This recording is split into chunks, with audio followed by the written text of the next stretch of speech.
In today's video, I wanted to go over why Garou for One Punch Man is a peak masculine character. Alright, so let's get into it.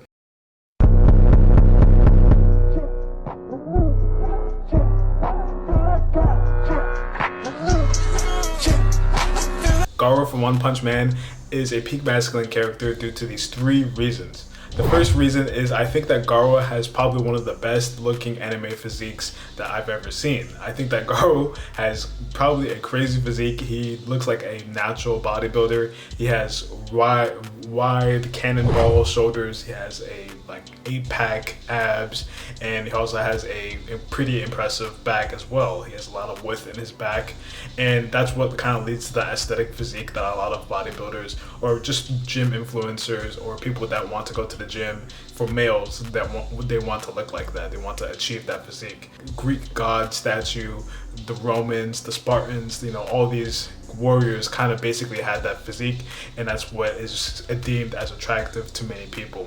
Between him and Saitama, there really isn't anybody else novel that has a better physique than Garou.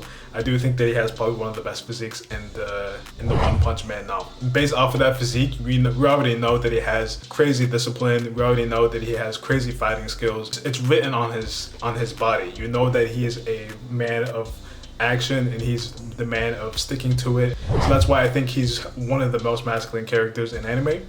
But there's two more reasons, and the second reason I think he's a masculine character is because he's brave. He's very brave. He isn't afraid of anything in the One Punch Man verse, which is kind of crazy when you think about it.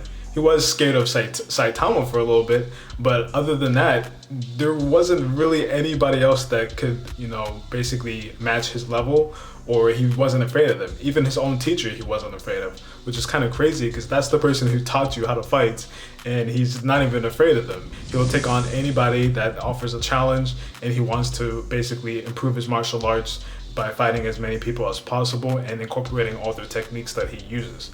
And he's probably one of the most infamous persons of being the copycat. He copycats. He's basically Kakashi.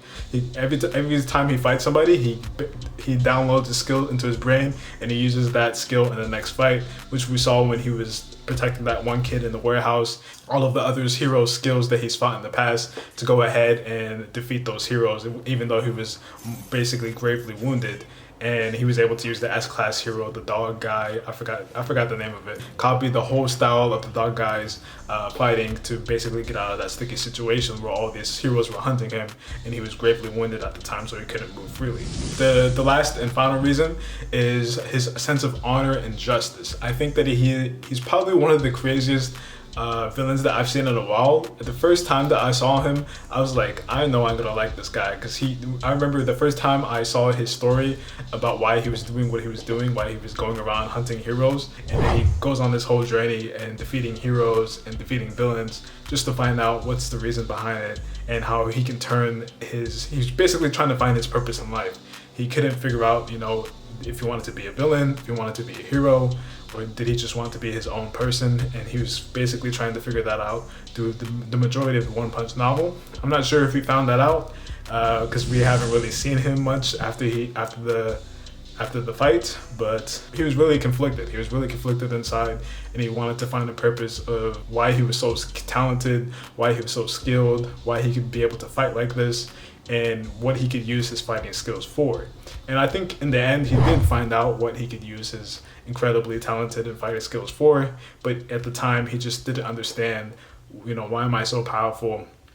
Why am I going through these things? He was basically like a lost soul. He didn't understand what was his purpose for being alive, and he was trying to figure that out through hunting heroes and hunting the villains. That's basically it. Those are my three reasons for why Garou is peak masculinity. I think he's the most masculine character in One Punch Man.